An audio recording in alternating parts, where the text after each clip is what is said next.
За вашето утрешно мени, како пред јадење, ви предлагаме да подготвите мусака од компири со кисела зелка. Киселата зелка ситно ја сечкаме. Ситно ја сечкаме и главицата кромит. Со алатка компирите ги сечкаме на кругови.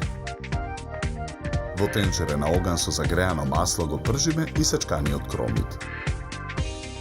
Во тава на оган со загреано масло ги пржиме лентите сланина.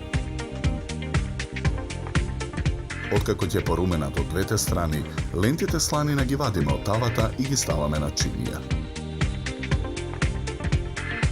На преостанатата мрснотија во тавата ја пржиме и сечканата зелка.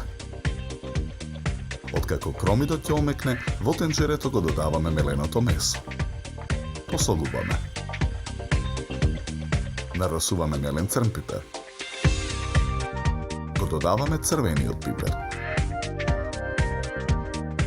Во тенџерето ги додаваме и ловровите листови. Во тавата со зелка налеваме 250 мл вода. Тенџерето со испрженото месо го тргаме од оган. И тавата со испржената зелка ја тргаме од оган. Керамичката тава за печење ја попрскуваме со масло. Со четка ја намрсуваме целата внатрешност на тавата. Во тавата ги ставаме испржените ленти чадена сланина. Врз нив скалесто редиме кругови компир. Врз компирите нанесуваме мелено месо. Врз месото ја нанесуваме пржената зелка. Врз зелката го нанесуваме преостанатото мелено месо. Во тавата скалесто редиме уште еден ред кругови компир. Врз компирите нарасуваме ледни трошки. Во тавата налеваме 150 мл вода. Тавата ја ставаме во редна. Печеме 90 минути на температура од 200 степени. Јајцето го кршиме и го додаваме во садот со кисела павлака. Мешаме со жица. Во садот додаваме масло. Промешуваме.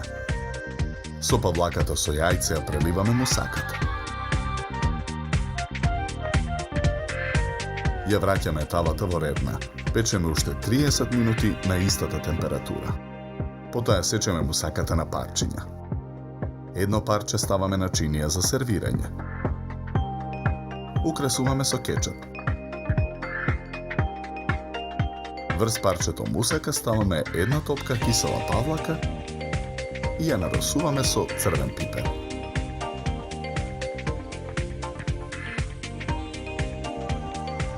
За подготовка на ова предјадење нам ни беа потребни 2,5 часа.